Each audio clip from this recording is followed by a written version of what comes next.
I would like to thank everyone for joining us this evening. As we get started, we're going to try and be very respectful of everyone's time.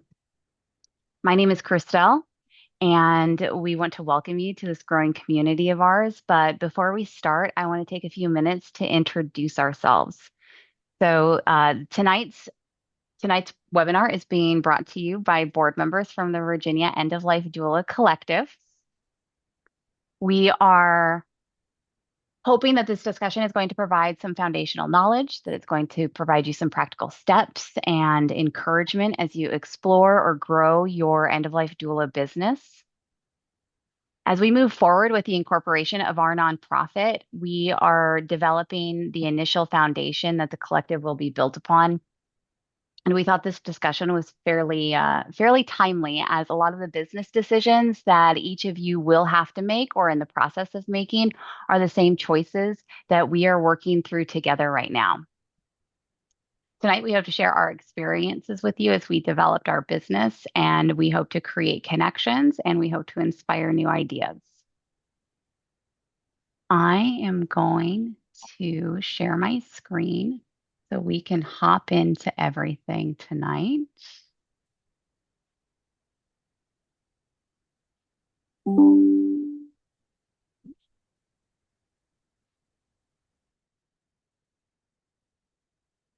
right. It looks like everything is good to go. I will no longer be able to see the chat, but we have Nikki and Shelby monitoring the chat as we go through the evening together. The Virginia End-of-Life Doula Collective strives to provide support and guidance, create a community for end-of-life doulas in Virginia, and provide resources and education to individuals and community partners seeking information on end-of-life topics. We advocate for greater awareness, understanding, and acceptance of death as a natural part of life. If you are here tonight and are not from the Virginia area, we welcome you. We look forward to providing a resourceful support group for all end-of-life doulas.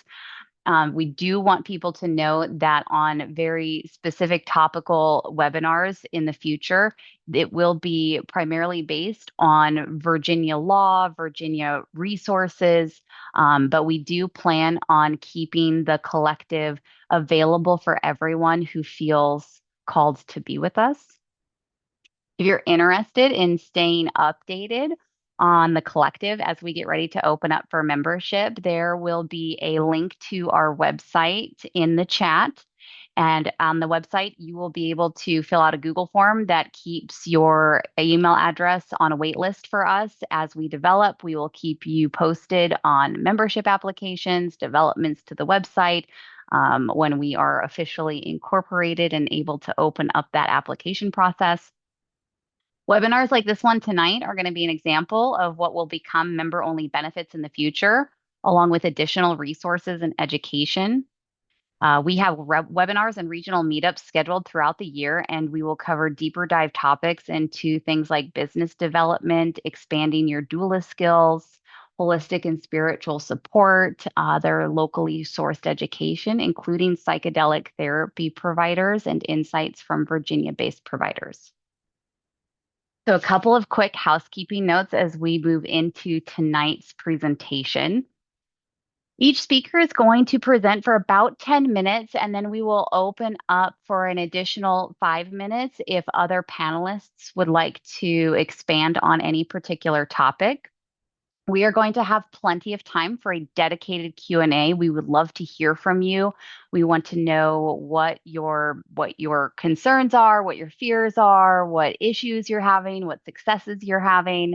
So make sure to either write down your questions, you can throw them into the chat, and then we will do all of those at the end. We encourage active participation. So as we enter the room tonight, we do want to know where you're joining us from. I love to see how we are able to spread and share our resources. And we are going to actually dive into a quick poll before we talk about starting your business as an end-of-life doula. A quick disclaimer before we jump into the presentation. We are a informative committee. We are not, however, training, and we do not identify as a training organization. So you are here for informational purposes only. I am going to pop up the, I'm going to pop up the poll right now. This is a one question poll, and all we want to know is where are you on your doula journey?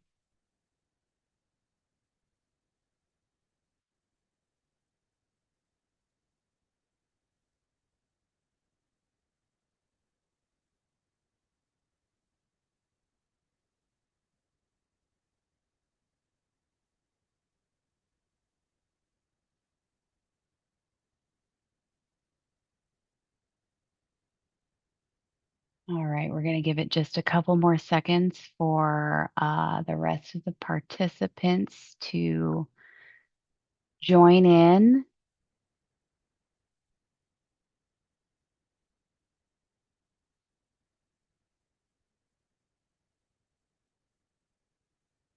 All right.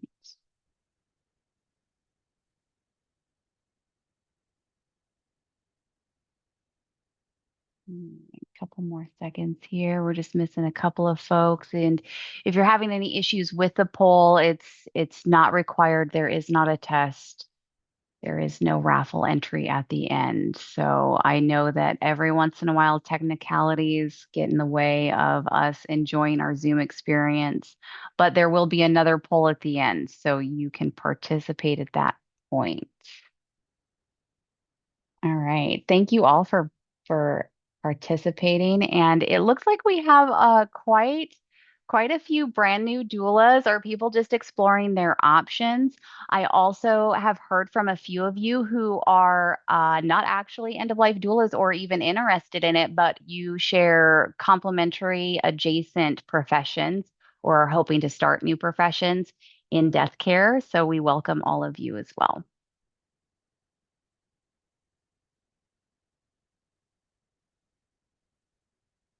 All right. So, what is an end of life doula? Let's take a quick look at what it is that we're all doing here together. As I mentioned before, my name is Christelle. I am the owner of Summit Care Partners. You can also find me on the steering committee for Compassionate Choices Virginia, and I am a facilitator for the National End of Life Doula Regional Discussion Group. An end of life doula is defined as someone who provides non medical, holistic support and comfort to the dying person and their family, which may include education and guidance, as well as emotional, spiritual, or practical care from as early as initial diagnosis through bereavement.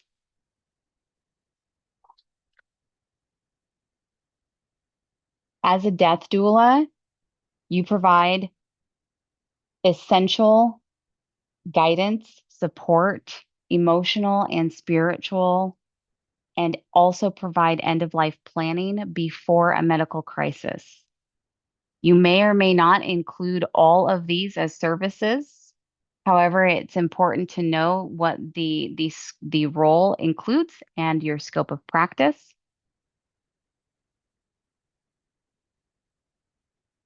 Nita and Anelda have comprehensive scopes of practice posted on their website, which I will include, well, actually, which Nikki will include in the chat.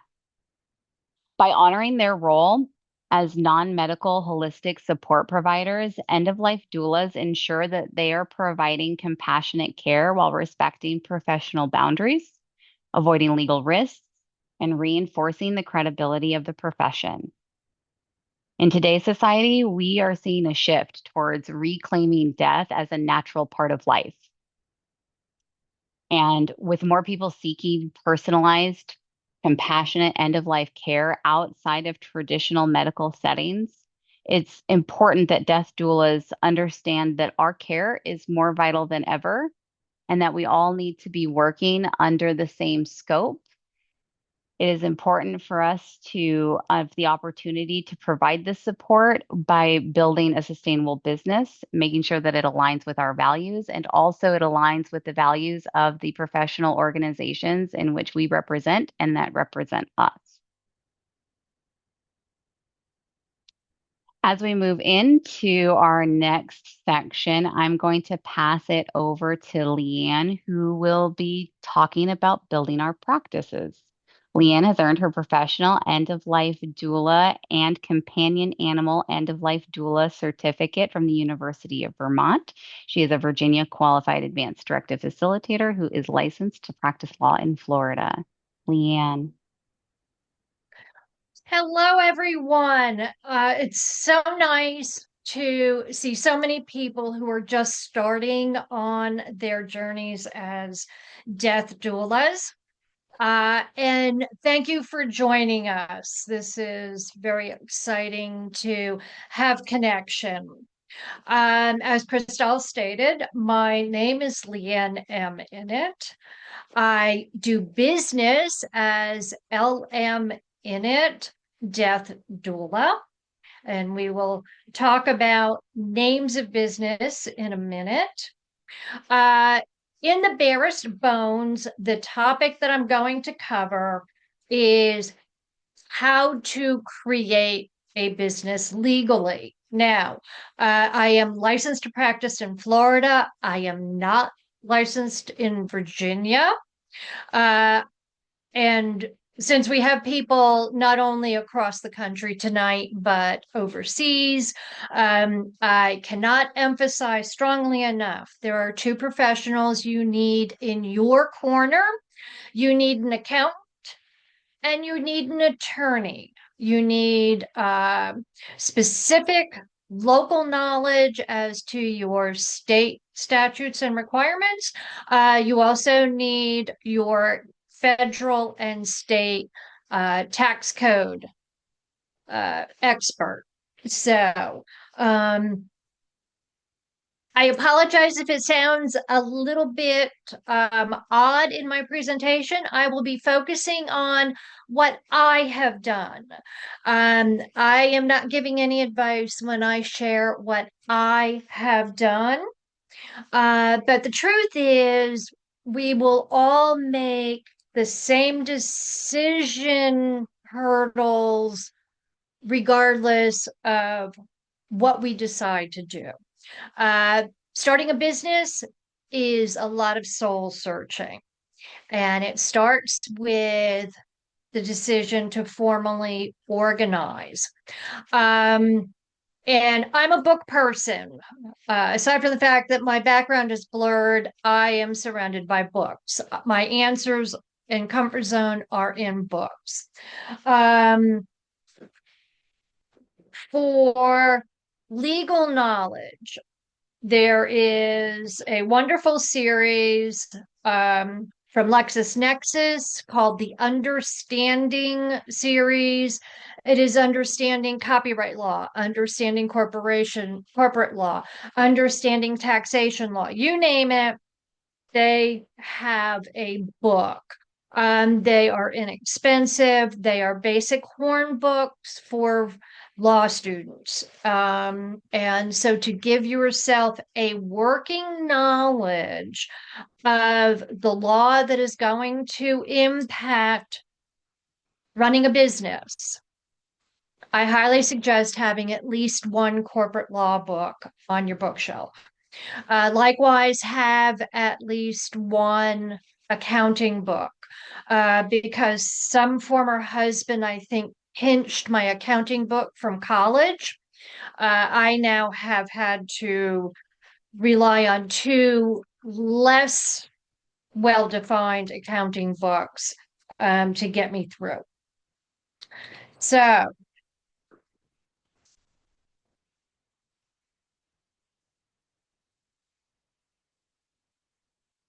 state level. Corporations are statutorily created legal entities, and consequently, they're going to be governed by state statute. Here in Virginia, Virginia corporations are governed and managed by the State Corporation Commission.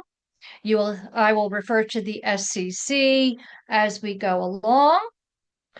Uh, and their website is easy to find. Now,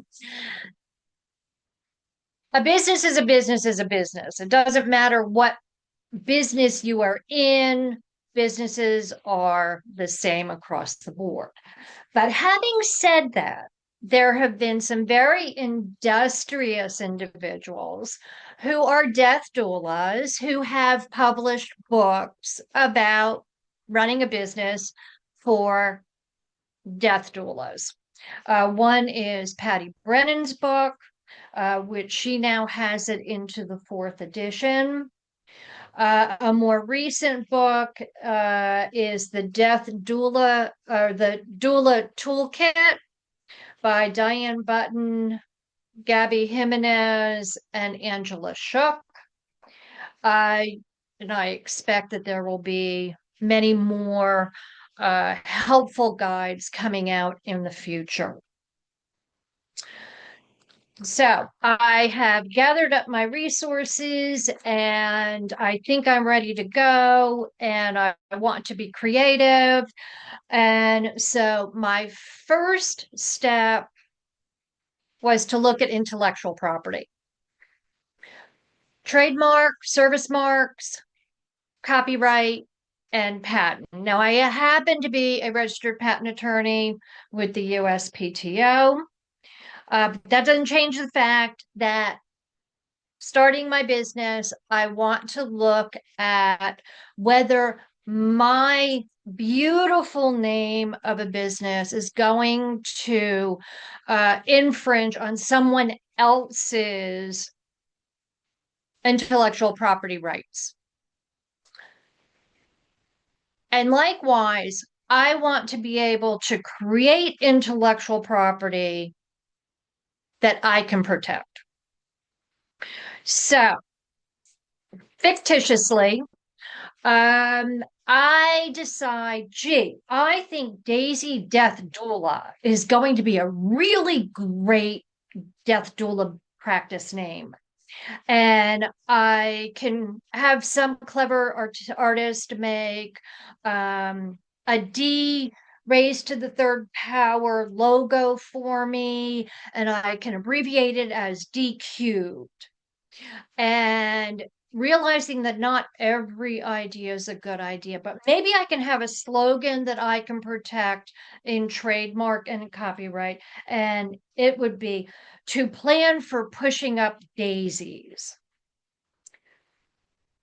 So I have a name idea. I have a picture in my mind of how I want to market it. I have a slogan that I may want to register or just protect under common law. So what's the first thing I did if I were to actually do this? I would go to, as I said, the State Corporations Commission, and I would look up on their register of business names to see if somebody else thought of this great idea, Daisy Death Doula. I'm leaving aside the other IP research that would be done to make sure that you're not infringing, because that's beyond our scope. But I do have to go to the state registry to see if somebody else has this great business name. And if nobody has it, and I really think that I'm going to maybe want to use it, I am going to reserve that name, put it on the list. And so that carves out that I got to it first and everybody else has to, get behind me. I reserved my name. Okay, now in reality, the reason I gave you my doing business name, you will realize that I have not used the name Daisy Death Doula. I'm using that as example only. An easy way to register your name, eponymous named businesses, very easy to protect because it is your name.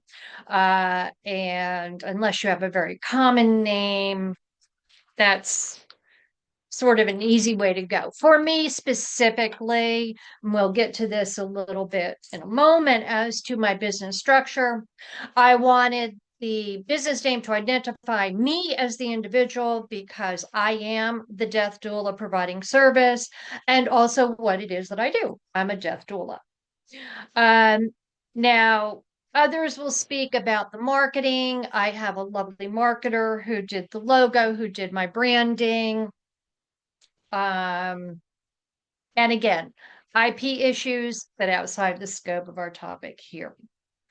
Now, the next thing I moved on to was insurance. I am no fan of insurance companies. However, when it comes to professional liability and business, commercial insurance, there is good value to be had here. I will be name dropping throughout my little presentation. I'm not endorsing anybody.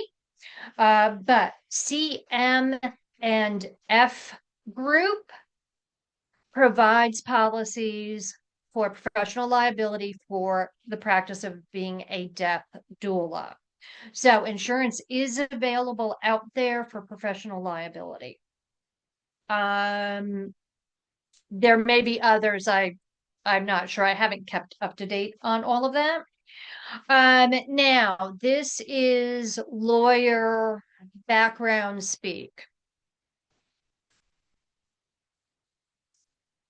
When people are hurt or angry,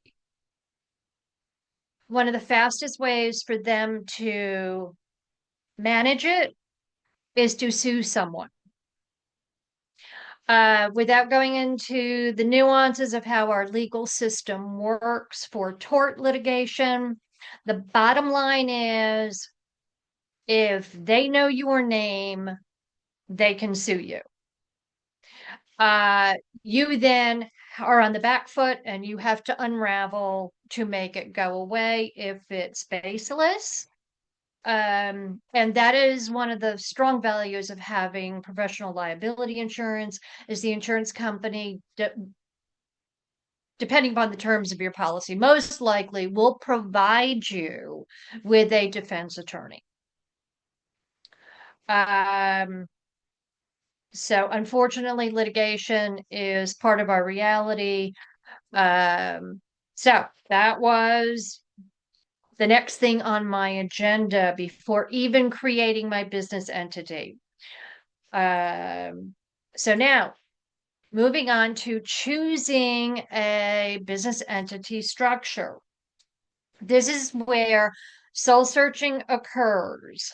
And I know myself quite well.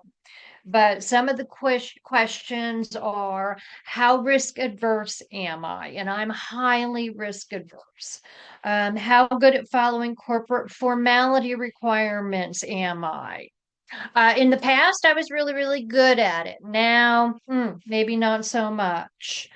Do I plan on having employees? At this beginning point, no. How trusting of others am I? I am not very trusting at all, especially when it comes to business and especially when it comes to exposure to me for personal liability of somebody else's actions. So the truth is, as if you've owned more businesses in the past, if you are in different phase, different projects, corporate structure may be different for each project. It is not a one size fits all. So over time, the balancing of risk, trust, ability to do the formalities, they will change. So a sole proprietorship. Very few formalities. You have total control of your business and you wear total personal liability for anything and everything that goes wrong, be it in contract, be it in tort, be it anything else. It is your ball game. And for the time being, that is the structure that suits me as a death doula providing services. So for the moment, I am a sole proprietor. Um, some of the other options are partnerships. As I said, I'm not very trusting, so I'm not too keen on having any partners. Limited liability company. When I had my law practice in South Carolina, I did have an LLC. It was a single member LLC. There are few formalities, but there are some. You can retain total control of the business yourself, and it does provide some protection from personal liability.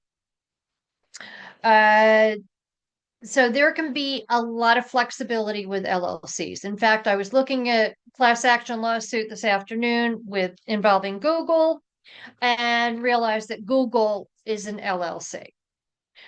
So it can fit, it's a very flexible structure. Now, corporations, you can have a stock corporation, a non-stock corporation. And these are just the basics. Individual states and jurisdictions may have a lot more narrowly defined and more newer corporate structures, business entity structures to choose from. So now with corporations, it does require people. It requires the most amount of corporate formalities, things such as requirement to have an annual meeting. You need to have people you trust. You need to have people who will cooperate. And ideally have the same mission, vision that you have for your business. There is statutory shielding from personal liability. That is one of the reasons why that is so attractive. It shares the risk, but there's also share in the benefit. Um, Leanne, I just wanted to let you know we are at the 2-minute mark. Perfect. Thank you. Um, so in the future, I am looking towards doing something more robust where corporate structure would be more appropriate. I have potential board members lined up, but right at the moment, I am a sole proprietorship. So the next step, have decided what to do. Register the business with the state. In Virginia, even as a sole proprietor, it does have to be registered with the state. You register as a fictitious name or a doing business as a DBA. If I had reserved the name Daisy Death Doula, and at this point I decided, gee, that name just really may offend people. It might be tone deaf. I really don't see ever using it. Then the good thing, the right thing to do is to release the name so that somebody else may choose to use it. Now, taxing structure. This is completely different than the creation of the business entity. Are you for profit? Are you a not for profit? Are you a charity? These are determined by the Federal Internal Revenue Service, not by the state. And you do have to apply for recognition if you want to be a not for profit or a charity. This is something that this is where your accountant will advise you. Word of caution from reading, I understand that things change, corporate entities can be changed, can be modified, with the exception of if you start as a for-profit LLC, limited liability company, and you get the idea that you want to transition to a charity, that is an extremely difficult road to travel. So if you can, I would suggest avoiding that if you ultimately want to go to a nonprofit status. Now, filing for, once you have become recognized by the state as a business entity, go through the IRS, get an employer identification number, EIN. This will help identify your business versus you. Doesn't necessarily eliminate needing to use your social security number for some things, but it will differentiate the business from you. I have gotten an EIN both as an LLC as well as a sole proprietor, though I at this time don't intend to have employees. That is not necessarily the threshold for getting one. The next thing to do is go get a bank account. Because even as a sole proprietor, I can run money through my own personal accounts. However, to be recognized as a business entity and to hold myself out as a business entity, it is good to have separate bank accounts. Now, the new sticky wicket, and the last thing I want to mention, and this is topic for your attorney, is the federal requirement for beneficial ownership information reporting, also referred to as the BOIR reporting. For those who are overseas, this may not impact you. The last update I read was put out from December 2024. For myself, I did make a determination where I fell in that scheme. Depending upon the business structure you create, what your reporting requirements are going to be, and where the federal operability of reporting, I guess is the way to say it. That is fast changing. And so get up to date advice on that through your attorney. Thank So you. that in a nutshell is how I got from, gee, I want to create a death doula practice to where I am today. Thank you so much, Leanne. Next, we are going to hear from Rosa and Ashley, who are going to talk to us about our service offerings. Ashley is a licensed practical nurse, end-of-life doula, educator, and advocate dedicated to holistic and compassionate care. As a co-founder of Guiding Soul Doula Service, she offers personalized support while hosting free community events to make end-of-life planning accessible. Rosa is a healthcare professional specializing in elder care and end-of-life support, a licensed practical nurse, certified dementia practitioner, and certified death doula. She brings 16 years of experience to her work. As co-founder of Guiding Soul Doula Service, she leads free seminars and workshops, helping families navigate life's final transitions with compassion and expertise. Rosa and Ashley are serving the Central Virginia area with their business. So I'm going to pass it over. Thank you so much. And if you could help me stay on track a little bit so I can turn this over to Rosa kind of halfway through, that would be great. So thank you all for coming. What I want to go over is just some services that can be offered. This is not going to be something that is, exclusive, like this is the only things that you can do. This is one of the, with much research, have found that this is kind of the main places where death doulas are fitting in, but you are not limited to all of these things or any of these things. Like Leanne had said, she is certified with pet care. And so that's going to be a specific niche that you can go into. I do want to touch on a couple of these things just to make sure that we're all on the same page and ultimately staying in our lane as death doulas. and knowing what we can and can't do is very important.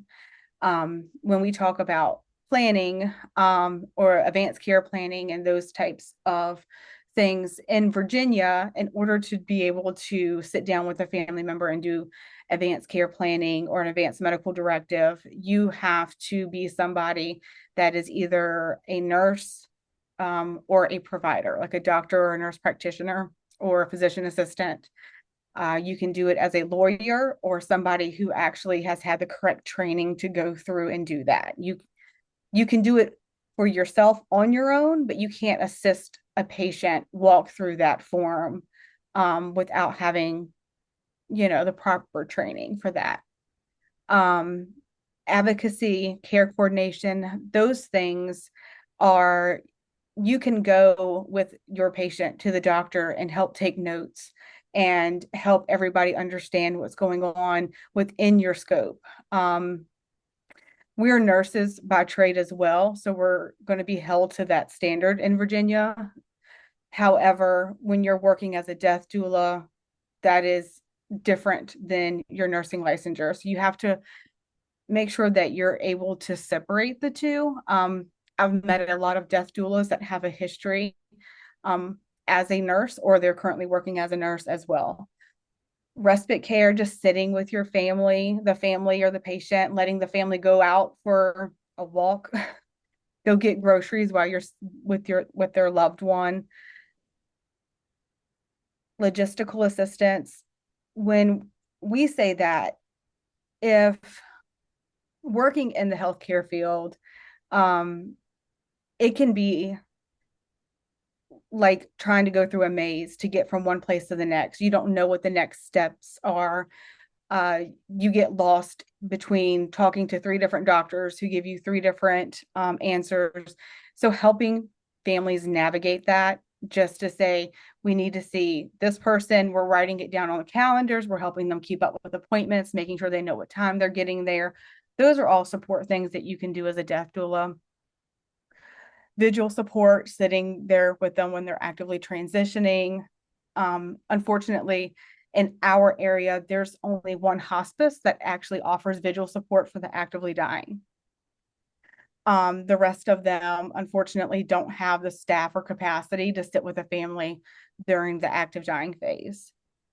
Spiritual guidance, if you're helping them with just answering questions, sometimes setting up rituals, doing different things like that can be very helpful, especially at end of life. Grief support, that is you being a good listener. You're not a counselor. You're not licensed as a counselor, probably, if you're working in this capacity. So you just want to make sure that you're being very specific when you're talking to patients, that they don't think that you are a grief counselor, because you're not. Memorial planning is not funeral planning. So you want to make sure that you're not doing funeral planning, because we're not in that field doing that. When we sit down with our families, we're talking about, have you gotten your pictures together of what you want? If you're doing a slideshow, do you have certain readings that you want read? Are there poems that you want? Going through getting that information to be able to turn it over to a funeral director. We can help with rituals, like I had said, back with the spiritual guidance, Reiki work, if you're licensed as that. A funeral celebrant here in Virginia, you don't have to be licensed to be a funeral celebrant. There are certificate courses that you can take for that. Last time I checked, they were about $1,200 for you to take the course to become a funeral celebrant and get your certificate for that. But again, you just want to make sure, you're not a priest. You can't read somebody their last rites. But if the family wants you to speak on their behalf and help them through the funeral, or there's a reading that they want read and they really don't feel like they can get through it and they want your support in doing that, you're able to help in that way. Living funerals are for the living. So that would be having the funeral while the person is still alive. So helping them set that up. That's what we call them here in our area. I did learn recently they're kind of called a lot of different things. The big thing, again, is making sure that the person hasn't passed. We're not funeral directors. And there's there's a big line there that you can't cross. Death educator. I think that that's the core of what we need to be as death doulas or end-of-life doulas. Our job is to give the families the information and let them know what services are available as much as we can within our knowledge. Training, of course, there are other death doulas here that actually train other death doulas through like an ELDA. And then, of course, we are a referral resource. That's what we do. If you want to know the local funeral homes that are in your area, we can give you a list. Do you want to know the local hospices? We can help you navigate that. All of those different things that are available to have that information, because one of the things that Rosa and I noticed in our area was that there were these great programs that nobody knew about. And if they don't know about them, they can't utilize them. And then they're kind of stuck in that same situation, whether it's a free resource or something that, hey, I didn't even know that was covered by insurance. That's where having a great network, like, what we're creating with this collective, to have this great network where you can tell people about the resources that are available and how to get the help that's needed, no matter where you're at. And then my biggest thing is that's a huge list and you can't do it all, or at least I can't do it all. I have a partner. There's a lot of people that I know that do this by themselves, as like Leanne was talking. I don't know how you do it. I rely heavily on my partner, and where I am weak, she is strong, and vice versa. So it helps, keep that balance. But my thing is creating your network, and I think you're obviously doing that if you're here. And then knowing what you like. I love legacy projects. I love helping families facilitate legacy projects. Rosa, she has her strengths in other things. She'd rather me have that part and her do another. And so if that's kind of what you like and that's the little niche you want to be in, that's where you can fill it in. You don't have to do all those things. We know other doulas that just want to sit vigil. That's kind of their thing. That's what they want to do. And that's great. They don't have to do anything else. So I think it's just being comfortable saying, this is my part. This is what I like. And this is, where I fit in and where my strengths are.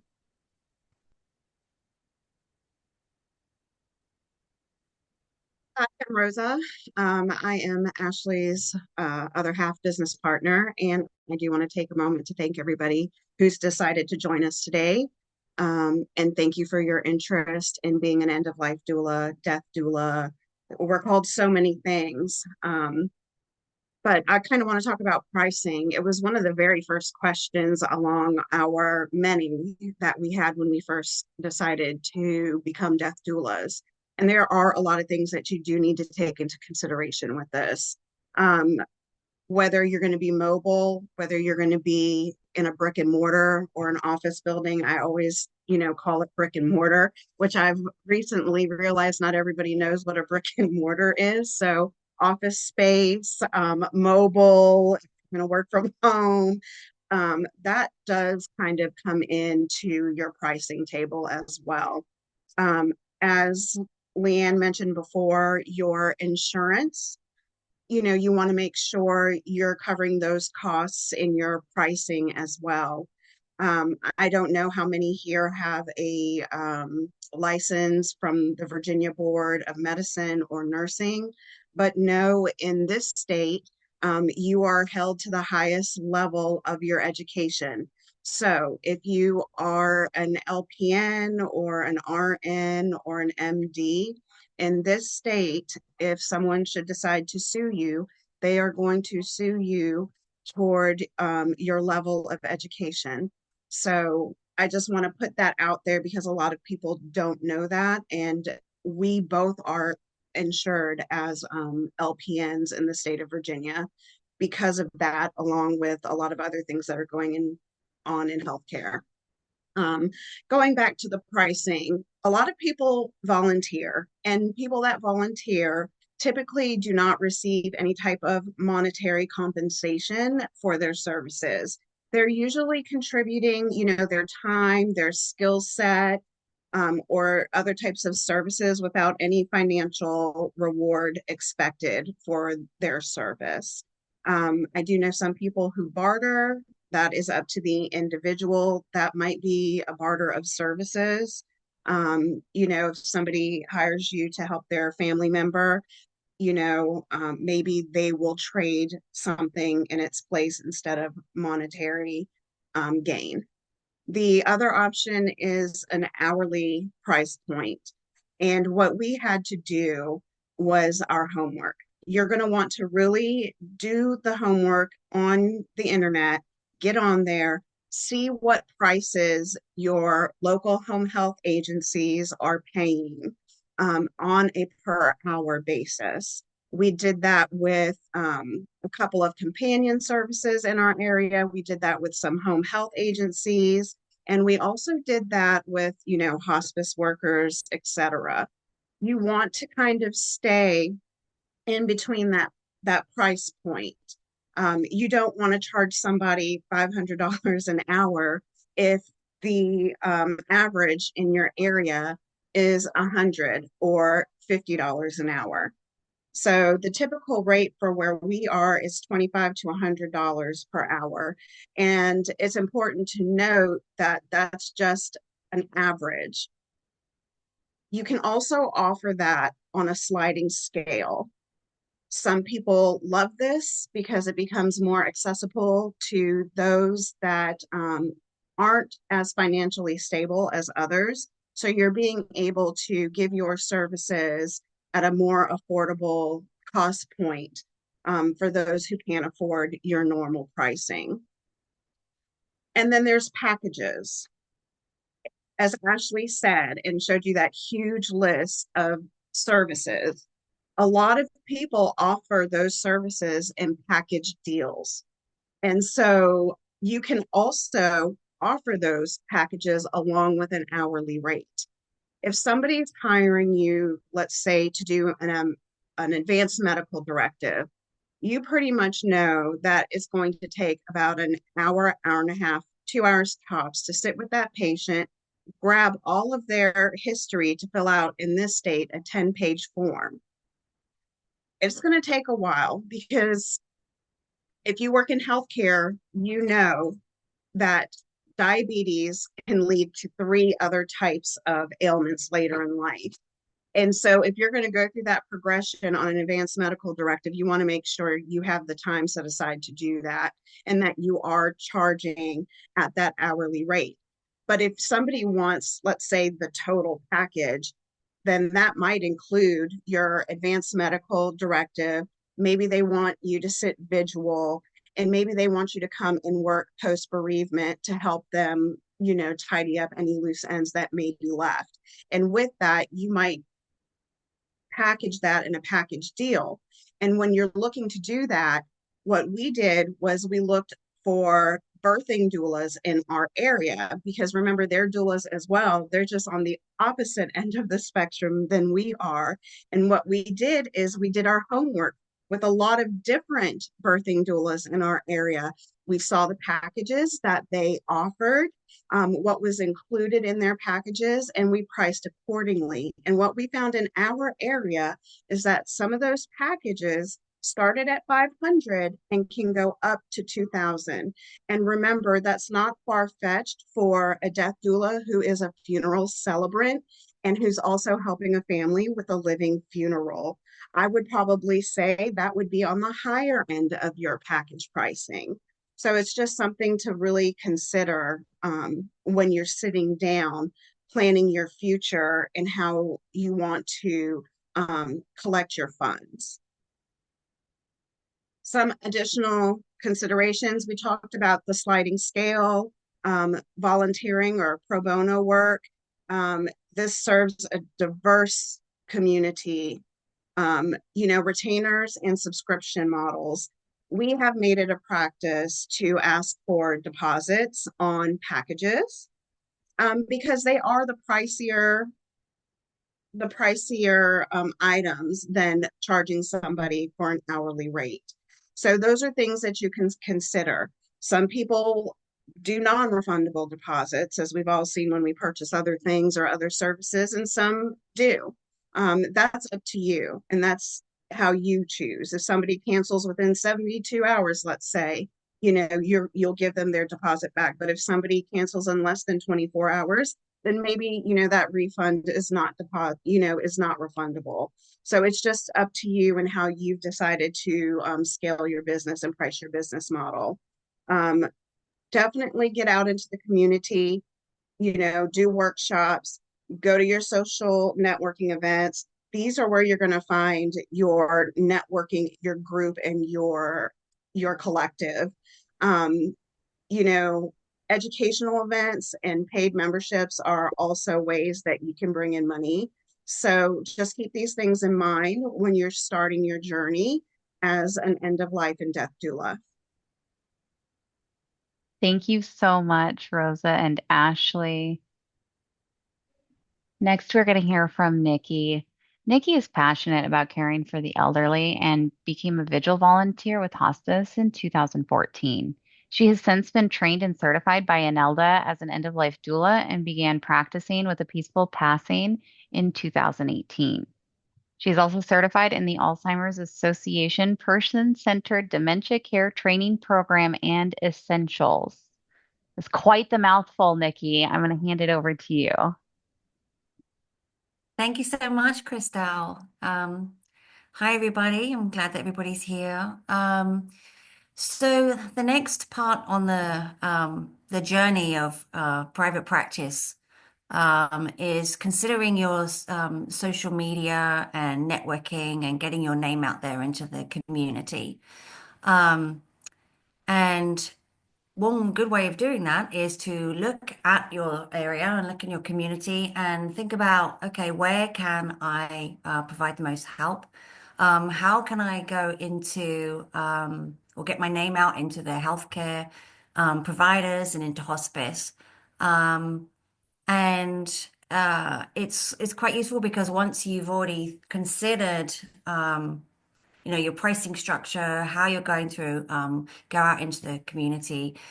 You can consider doing flyers and reaching out to the network, sorry, to the healthcare providers. So for things like your local cancer societies or ALS or any support groups that you have in your local area, you could reach out to them, pick up the phone, email them, and just explain what it is that you do as a death doula. And then go and meet with them. Perhaps consider running a little workshop if they have any like lunchtime sessions where you can go in and provide workshops on what we do or what you do as a death doula. Reach out to funeral directors and to the funeral directors and doing the same thing. And also, it's quite useful for to get yourself into the hospice world. Is to offer your services as a volunteer, just so that you can get your name out there, so they can see that, what you're doing is as a death doula is important work. And again, if you provide presentations to them, to the network, to the hospice groups, because I think half the battle with death doula work is educating people what it is that we do, because a lot of time people don't know what death doulas do, and so I think part of what you do is through this whole thing that everybody's talking about is to educate the community and the public, and also look at the networking groups. So I know here in Virginia we've got like senior connections or senior advocacy groups or senior networking groups that meet maybe once a month, and just get on that list, get out there, get your name out there, and yeah, become a useful resource. What's this one? Building community connections and referrals.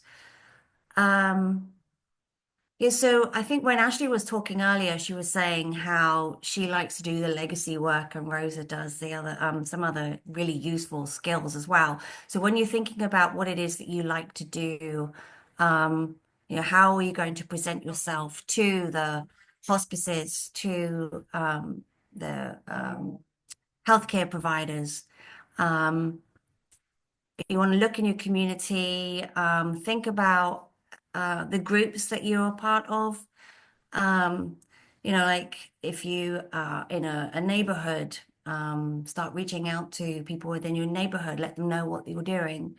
If you belong to any faith-based organizations, you could reach out to the clergy and say, "Hey, look, I'm decided to become a death doula, and I would love to talk to our community about what it is that we do."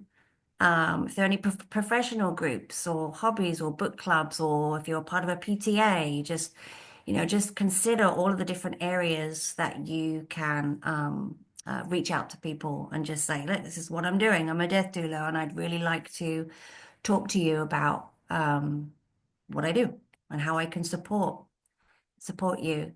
Another useful way of doing it is running or attending death cafes. I don't know if anybody is familiar with that. You may have some familiarity with it.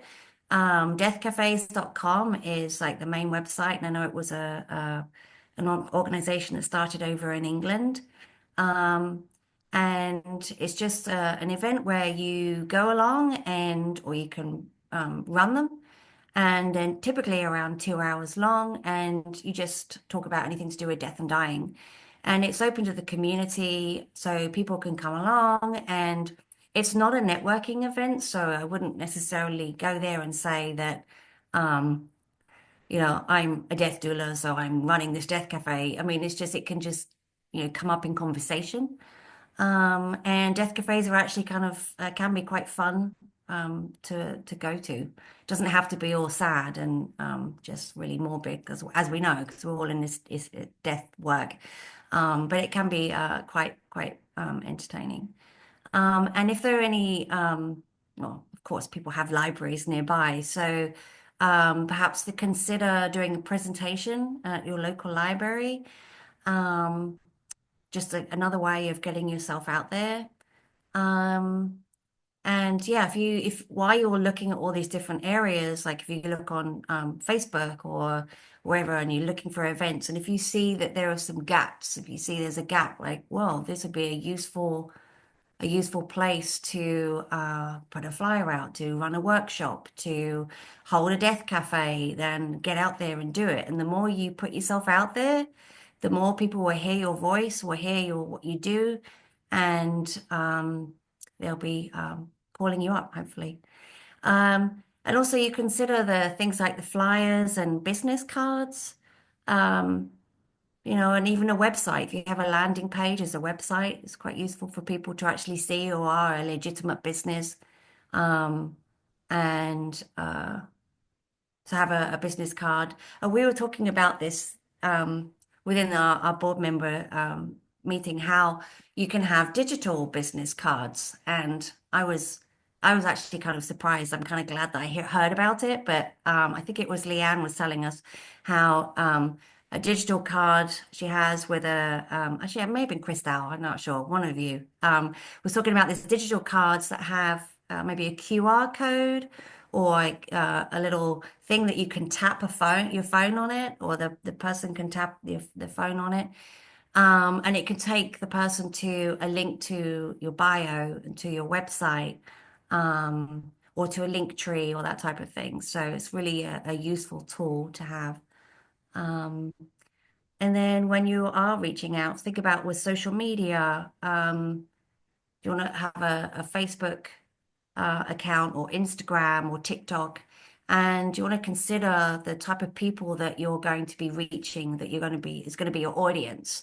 And a lot of people might be more senior. So they might not have Instagram. They might not know what TikTok is. So Facebook might be the better way of reaching out.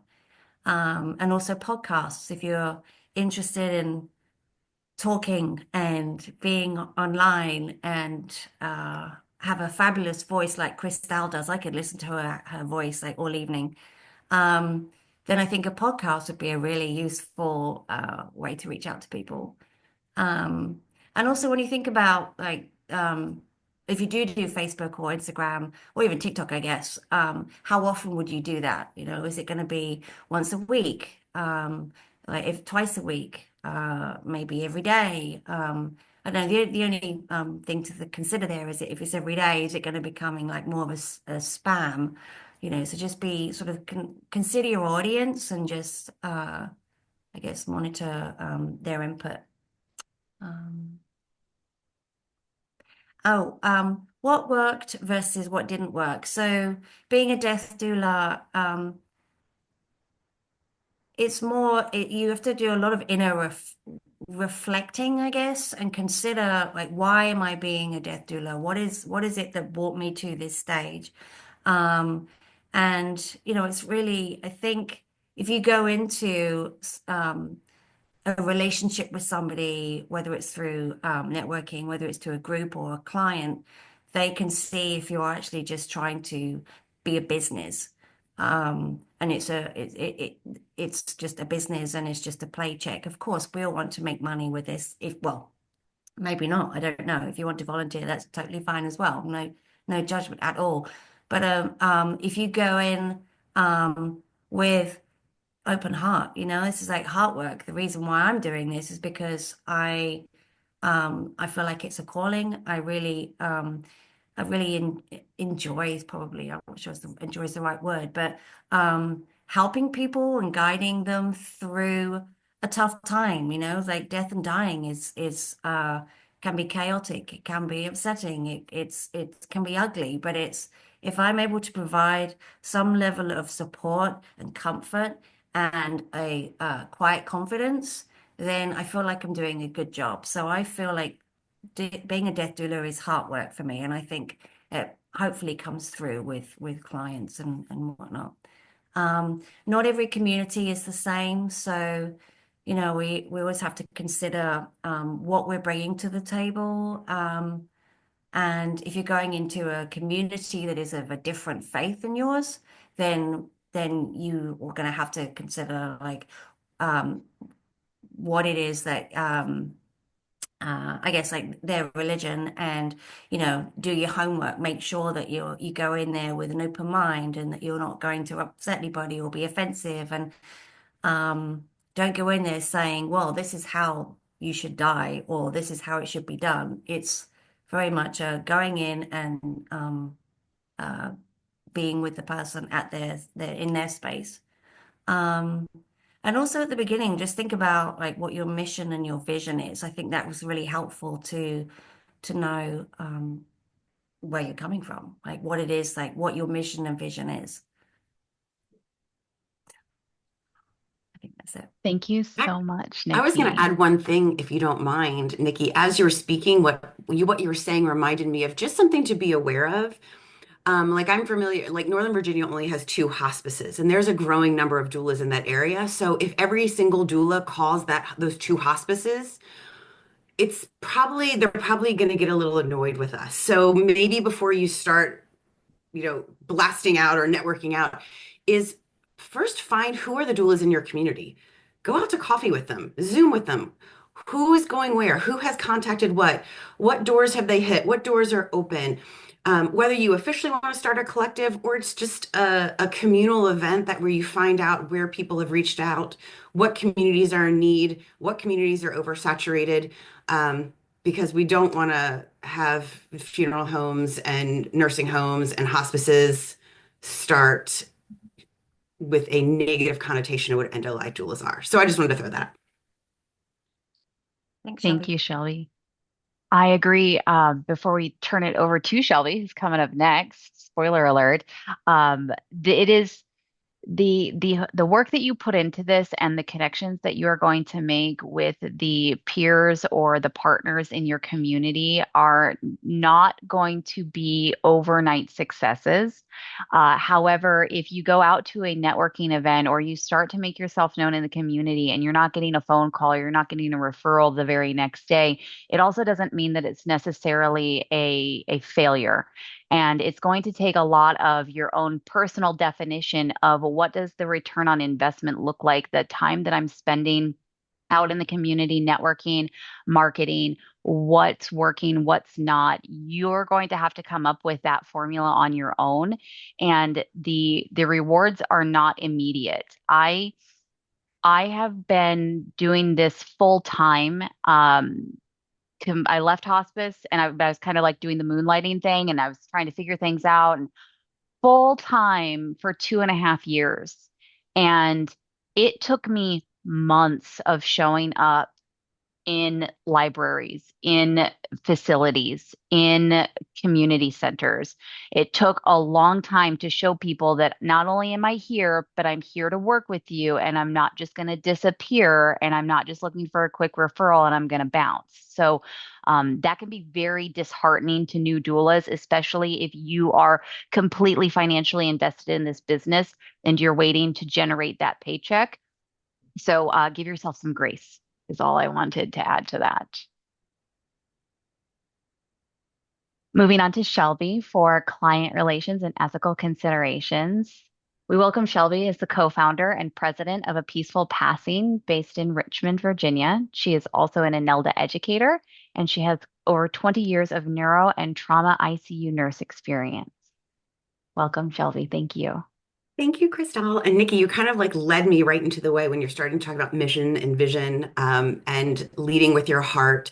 I have seen doulas trying to come into private practice, and the ones that are coming in is like, this is a business. I need to market this.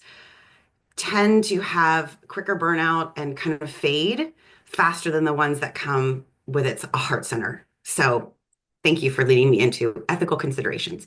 We certainly want to make sure that we're not causing any harm or trauma to the people we're supporting, to the communities that we exist in. And so we just wanted to add this part because we believe it's incredibly important.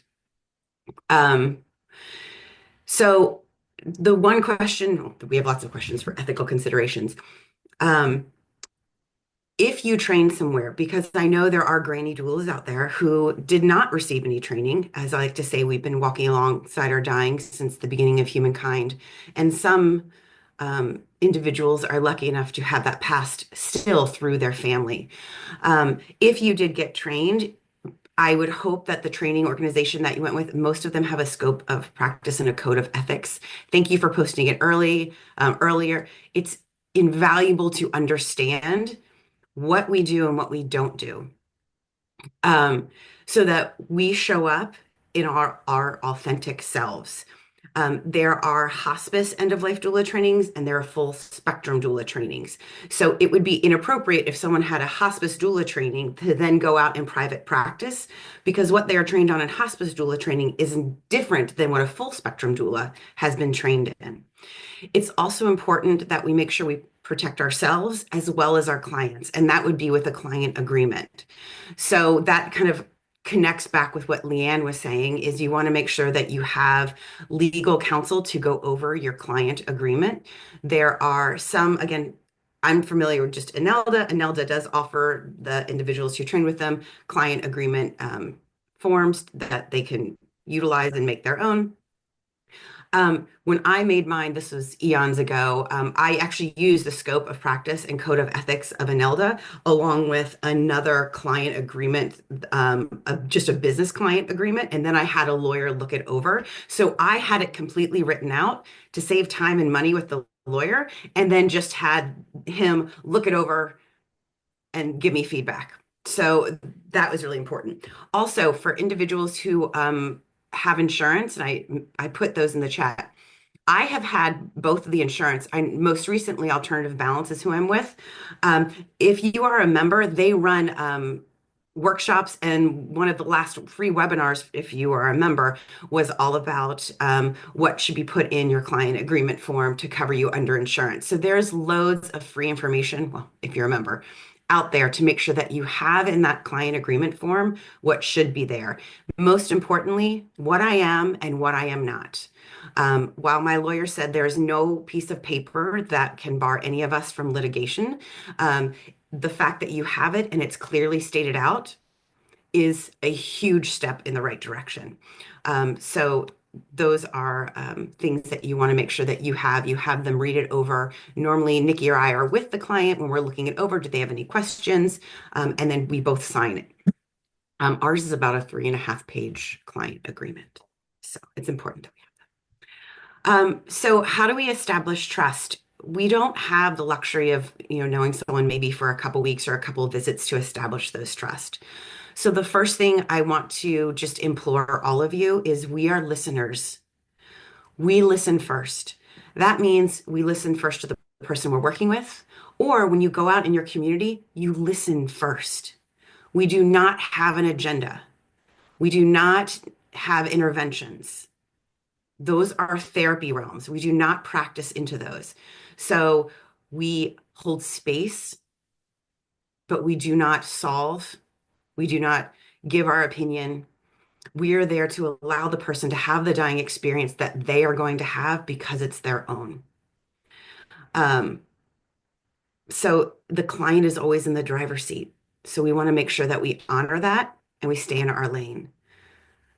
I like to explain to my learners when I'm instructing is that a therapist has point A and they want to bring them to point B. And so we're going to do little steps along that way to bring them to there. A doula has the person who you're with, whether it's the person who's dying or their circle of care, is the one that's driving everything. They're driving the conversation. We are not here to solve. So please remember that. Please, please, please. So again, cultural and spiritual diversity and sensitivity. Go back to listening. Understand that you might not be the right doula for this particular individual or their loved ones, and that's okay. Build a resource list of also area doulas who might be better connected or better suitable. An individual family reached out to me a year or two ago. They had a transgender son and they were looking for some extra support. Could I have helped them? Absolutely. But you know what? We're lucky enough to have a transgender doula in Richmond. So I referred this family to her. So it's, again, understanding your community of doulas around you so that we can support people. And to Nikki's point, we're not going into communities and telling them how to die. That is not our role. Our role, if you feel like there's a community that needs extra support, find leaders in that community, uplift them, encourage them to get end-of-life doula training and support that individual. But we're not having any kind of saviorism that we're going into communities and doing that type of work. That's not what we're about. And I think it's important that we all represent each other. So if one doula causes harm, that is what the people that doula has touched is what they believe doulas will be, or that is how they believe doulas will act. And unfortunately, it will send a ripple effect to all of us. So we all have to be accountable for our own selves and our own words and how we're showing up in this work. And the last one is really honoring the dying. That is who we are serving. This is their journey. This is how they want to end it. So it's, I was working with an individual who was in complete denial that he was dying. His family brought me in and he loved working with me. He loved talking to me, but he did not want to talk about death. So we talked about his life. We did a lot of life review. So while the loved ones continue to ask me on the side or call, like, could you please help show him that he's dying? We want to have discussions with him. He stops all these conversations. That is not my role. My role is autonomy of the dying to make sure that this individual dies and have the choices that he wants. And then I supported the circle of care in how they were handling that experience. So, self-care for practitioners, and thank you, Ashley, for already touching on this. It's really important that we have boundaries. Where do I end and where do they begin? Um, it is okay to cry as a doula, but my red flags are if you are crying the hardest in the room, that is a red flag, or if people are comforting you, that is a red flag. We are human beings having a human experience, and it's absolutely okay to show some emotion. But at the same time, understanding this is what I do and this is where I stop. Having a professional end to the relationship once the person has died. Maybe you visit the circle of care for a few reprocessing sessions, and then you have a professional end to that. You don't stay friends. It's not a continuation of a relationship. All these things are really important that we hold fast to these because that's going to allow us to continue to serve and continue to do this work. Um, for me, I realized a couple years ago, 5 was the most clients I could take at once because I realized I was getting burnout. So I have my own number. Now, certainly they were all in different trajectories of the dying process, but make sure that you know what is your taking on your too much. It could be not only in time, but your energy, your spirit, your soul. We give a lot of this. And so, what is too much for you? And so, you also have a support system. Um, we are so fortunate to be on the precipice of having this Virginia Death Collective here. That's what we want to do. We want to support each other through this. No area doulas. Um, it is important that we have a supportive network. If you went through a training that has some training um, companies, I know Anelda has peer mentoring that meets once a month so that you're constantly feeling like you're being supported by other end-of-life doulas who can support you through what you're experiencing. Um, and then also understand that this sometimes is you might need to have other means of income because this is a very flexible type of work. It's not always constant. And so, and also energetically, um, if I were doing this work solely for 8 hours a day, every day, I would definitely run out of um, energy and the ability to do more of this. So energetically, I do other things and I'm still in the end of life doula space, whether it's I also run workshops, I also run death cafes. Those are ways to still be in the space, but at the same time, not just working with clients. So continuing education, help us keep up to date with what's going on, what is the latest and greatest. I know the Virginia Collective of End-of-Life Doulas, we have lots of webinars in our mind. Some of them are already scheduled, but certainly NEDA, ANELDA, National Home Funeral Alliance. Actually, I just went to AARP had a free documentary. It was on Lewy body dementia last week. There are your local funeral homes. A lot of times they'll have free, um, you know, coffee with a mortician, and they'll have different speakers. There was one about elder law came and spoke. There are free continuing education out there. You just need to find them. Go out there and find them. Look what's going on. Additional classes, you know, podcasts, books, articles. Those are all what just keep learning, keep seeing what is going on in this community. Because as many of you all know, once you identify yourself as an end-of-life doula, people come to you and ask you, you're like a death expert, whether you feel like it or not. And so it's really important that you continue to educate, even if you got a training years ago or just a couple months ago.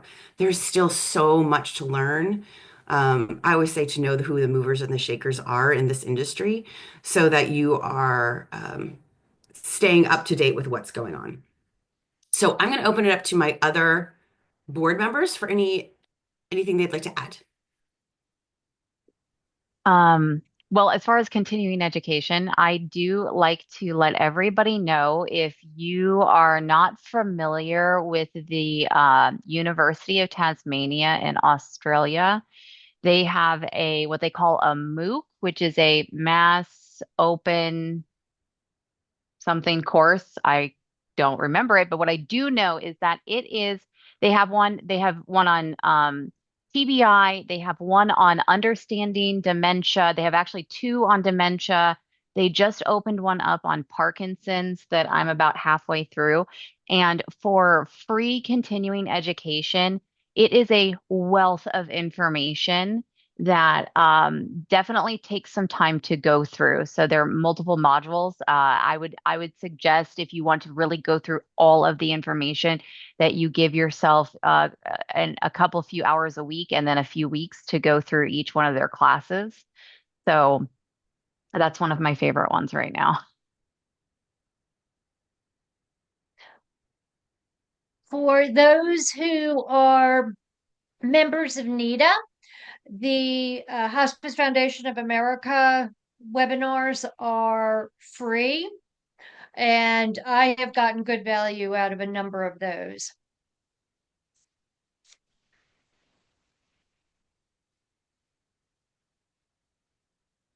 Right, friends. Well, next, we now And would like, also, oh, I'm sorry. I'm also the one with the digital business card. I also have real paper ones, but this one connects up to a hosted page through my marketer. So it has my bio, it has pictures, it has my qualifications, etc. And that way I don't have the cost of having to do a freestanding website. Well, at this point, I'm going to stop sharing my screen so I can see all of your faces, take a minute to get caught up on chat, and I would like to open this up to the group. Whether you have questions, something that you would like to double back on from the presentation, if other people have things that they would like to share, because we are all here at various levels. I know a lot of people from the poll had mentioned being very new to their doula journey. However, we do have some other people that have some established practices in here, and so we want to hear from everyone. You can we can do raising your hands. We can unmute ourselves. So, Tim, Hi, Leanne. I was wondering about that digital business card. Is that how do people access that? Is that a QR code? I did not actually have a QR code added to mine, but many of them will do that. It is simply somewhere in this mystery piece of plastic. If it's held up to the camera of someone's cell phone, it will activate to bring up the web page on their browser, on their phone browser. Oh, that's like a credit card almost or something. It it literally looks like a credit card. It has Gotcha. been printed. This is actually what the front of my real paper business card looks like. And then on this side, instead of the contact details, it just has my logo. So that way, if I drop it, we know who it belongs to. Um, and I will admit, I did not set this up myself, though we were talking amongst ourselves on Friday. It looks like this can be a do-it-yourself project. I actually had my advertising marketer, branding designer organize all of this for me. Um, so yeah, it is nifty, it's clever. For so many people who are going paperless, for the generation who doesn't know what a paper business card is, it gives me that versatility in conversation of, hey, this is who I am. If you want to learn more about me, you can get to my bio. There's a link for emailing me, that sort of thing. Great, thank you. it works off of the NFC technology in your phone. So if you do have a card and somebody's like tap to pay and with your card and it's not working, then they just don't have the NFC activated, which you can kind of help talk them through. And like Leanne mentioned, there are different price points for different flavors of how involved you are going to be in the creation of some of your materials. Um, Leanne has her graphic designer and her marketing advisor Rosa and Ashley, I believe, also have one of the digital cards. And as Jessica put in the chat, Dot is one of the cards that you can get. That's what Rosa and Ashley have. I went the DIY route, so I ordered the cards off of Amazon, and I actually have multiples, so different sizes and different types. But so it comes with the technology. It tells you what app to download. I have it go to my link tree so that way I can post, I can send them to my website and my social media. And I can also, that's a direct way for people to schedule appointments with me. And I chose, but I'm also a little bit crafty and I do a lot of side hustle things over here in my neck of the woods. So for me, it was easy for me to create the laminated cover to adhere to the card. So I would prefer to do it that way. I also just, when I first made mine, I was not in a financial position to like splurge on Dot or a marketer. And then once I had it done, I was like, well, it's done. So I can invest in something a little bit nicer later on down the road. So there's definitely more than one way to get to the finish line.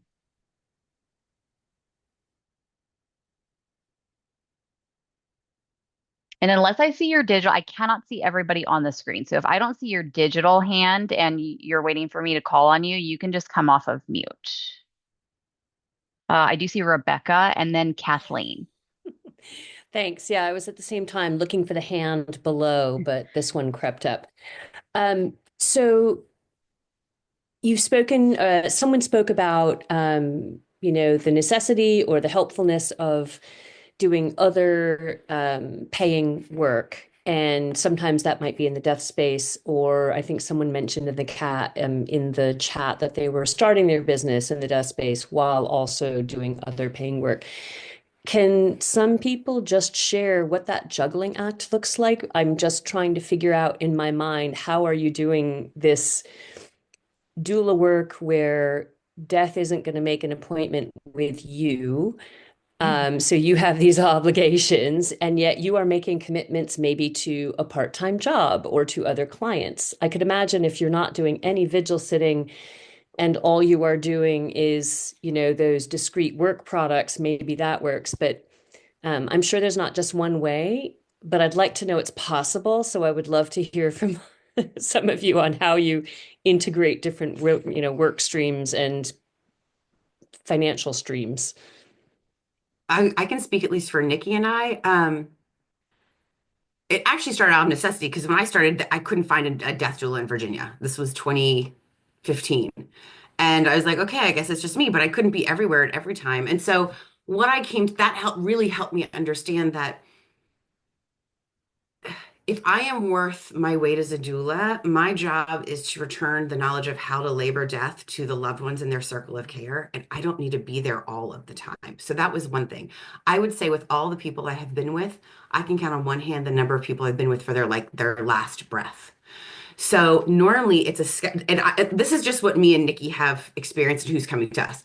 I would say 75% of people are not in hospice yet. They are months away from dying.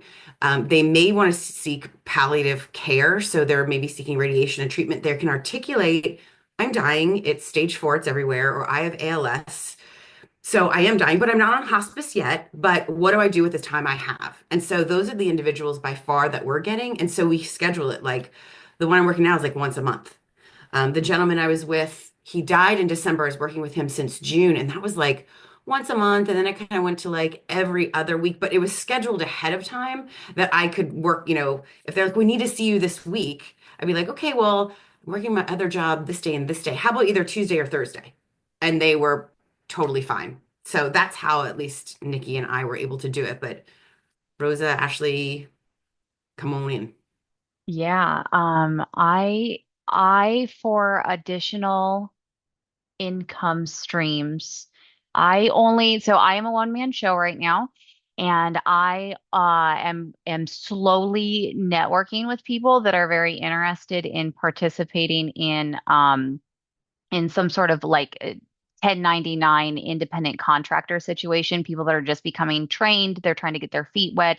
It's this really weird combination of people who are learning and interested in using death doulas, but then making sure you have enough death doulas to answer, so I can speak from experience that I'm not experienced enough, but I do have a community of people that are interested in kind of moving forward with me. So that has been wonderful. But in the meantime, I only take 2 terminal clients at a time, and they need to be on different trajectories in order for that to be doable for me. But the other reason that I only take 2 terminal clients at one time is because when I left hospice, it was in a need and a desire to support people before they were eligible for hospice. So that way we were teaching, we were preparing. We weren't able to help people in the capacity that we wanted to in my hospice agency because people were showing up with hours or days left before death. And so I wanted to focus a lot more on community education and outreach. So some of my financial streams include workshops. And so I am a qualified advanced directive facilitator in the state of Virginia. And so while I can charge somebody a premium price to sit down and do the entire advanced care planning conversation, it includes a physical advance directive with multiple copies and a flash drive at the end of that experience. I also offer opportunities for people to learn how to do it for themselves because, again, everybody's got a different capacity for this work. So I will put on workshops in the community teaching people how to do advance directives. And when they leave, they're still leaving with that completed advance directive because now you're in a room full of adults who can be your witness. I also teach legacy writing for non-professionals. So guided autobiography, legacy letters. I help people create their own and other people's obituaries and eulogies. And then I am also found in the community doing partnerships and collaborations with other groups, which may not create a very large income stream, but it allows me to do my networking and marketing. I don't want to say for free because there's still a lot of time there, but there's a lot of bartering that goes on that my marketing costs are not what they used to be. That's Um, that's exactly, Rosa and I kind of have a mix in between both Crystal and Shelby and what they do. It can, I do think that you have to have a cap on how many terminal patients that you want to have, even with, me having Rosa. We've also connected with other death doulas in our area to where if we need help, that we can call them. I think it's really big to build community. Like I've said, I don't know how you do it by yourself. It's so hard and overwhelming, but it's very much a management of time and what you're taking on. If you're doing legacy work, well, that can kind of be done at your leisure in between, another job. And setting that expectation of, okay, and however you're going to help them navigate through that. So depending upon what physical work you're doing as a death doula, and then at that point, once where your sweet spot is, then knowing, okay, what can I physically take on as a person? And I would honestly say, who would you call for help? If you needed help and you needed somebody to be there for a client, who could you call to say, hey, I really need somebody to kind of just sit with this person, vigil. They just want somebody there for a little bit and have that trusted person that you can connect with. Thank you. That's so helpful. All of you. Thank you. Well, I guess I'll chime in here. Being a death doula is my retirement life. So I am not juggling the paying job with the personal business. And I am slowly finding my ground. I started out, I worked in cardiovascular perfusion. I was a cardiovascular perfusionist operating a heart lung machine in cardiac surgery for almost 2 decades. Went to law school in middle age, and that now has turned out to be 20 years ago. So plus personal loss of loved ones. So I've come to this with my innate respect for the right to self-determination. And I have been a professional advocate. And so I also am a qualified advanced directive facilitator here in Virginia. And so that is really my soapbox area.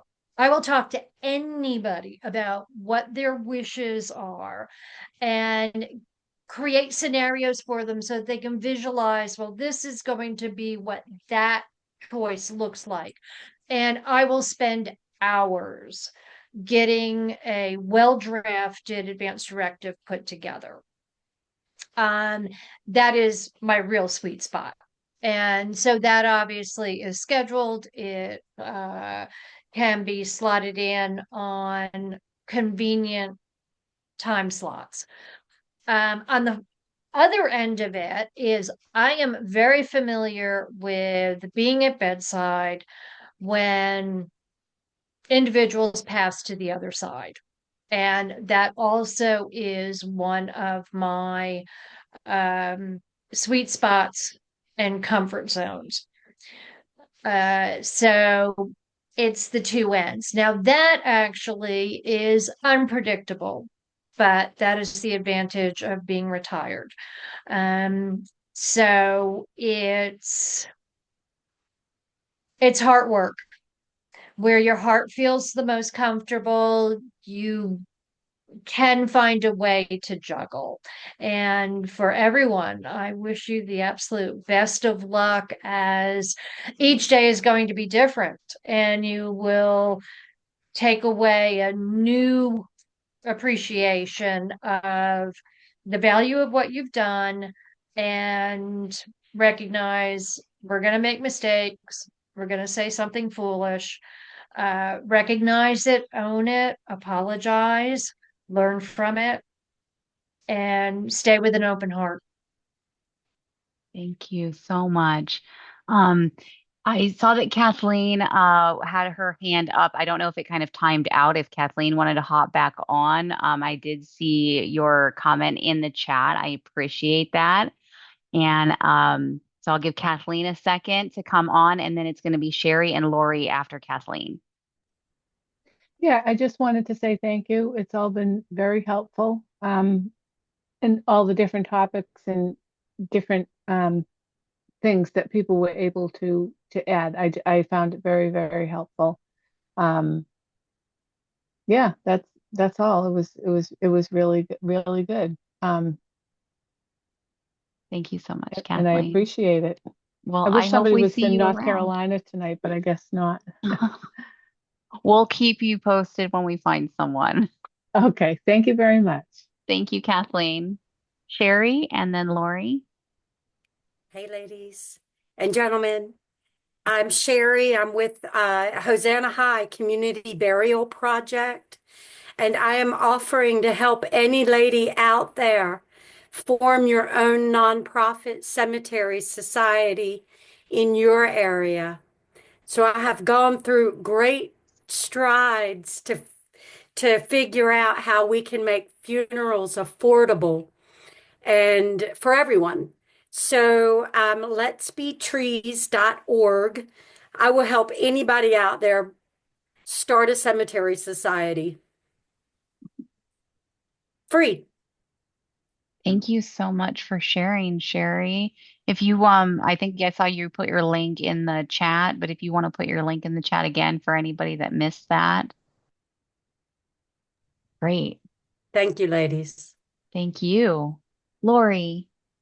Hi, I'm actually in Evanston, Illinois, but lived 15 years in Old Town Alexandria. So I feel like I have that Virginia connection. I don't know if that's how I learned about you guys, but I've been a doula. I did University of Vermont and doula givers training. I come back from an international development background and nothing in healthcare, so I felt I needed to. I felt comfortable doing two different training programs.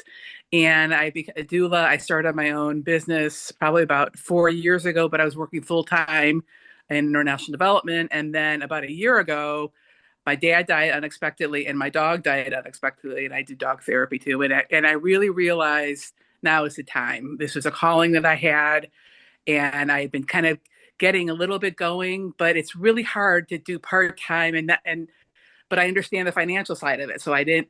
So now for about a year plus, I quit my job, and I've been doing this full time, but it's really tough financially. So my advice is, if you're able to do a part-time thing and flexibility, or at least do a lot of the networking and interviewing stuff that you can kind of do at different times, you just get a little more comfort than just going all out.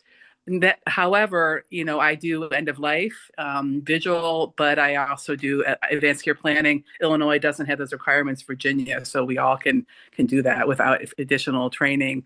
Though most of the training that I did really covered a lot with advanced care planning.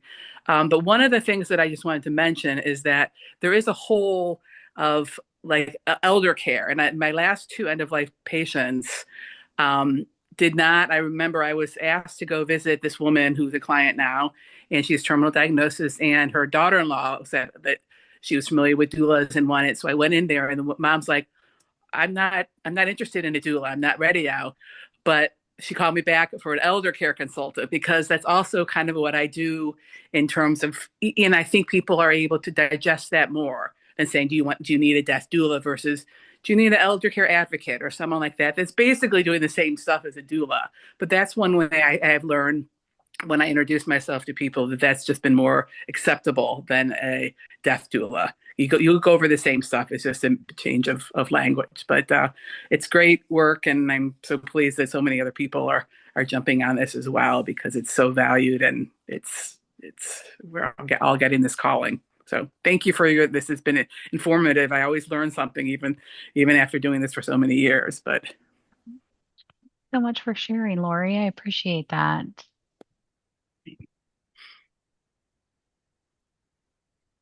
I'm still going to welcome anybody who has other comments or questions. But at this point, as we are kind of losing some people due to illness or time zones and how grateful we are, I do have one more poll that I'm going to put up for everyone really quick.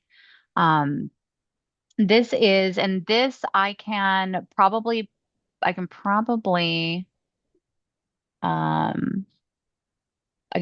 pull this into, we're going to send out a recording of tonight's presentation.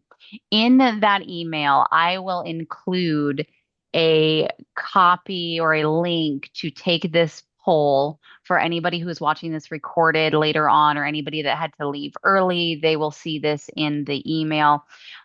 We know that we touched on so many different topics tonight, and this is barely scratching the surface for how deep in the woods we can get with conversations, different types of education and information sharing. So I want to go ahead and launch this current poll for everyone to tell us, what interests do you have moving forward? Whether that is hopefully with the Virginia Collective, and to help us kind of take a look at our calendar, to look at our resources and the partners that we have in the state, and see how we can best support you.